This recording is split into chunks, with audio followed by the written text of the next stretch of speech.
supremație are ca pare și minte de primar și președinte. Stai șmecher, așa pot și eu să cânt despre ta. Unde ai mai văzut tu, mă, primar, să cânte? La anunțile unde cânti tu. Unde?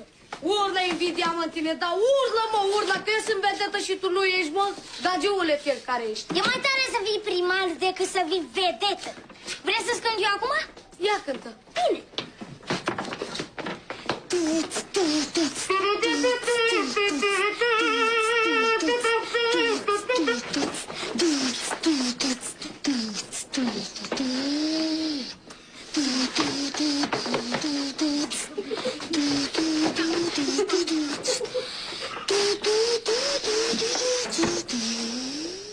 N-ai obosit, Alin?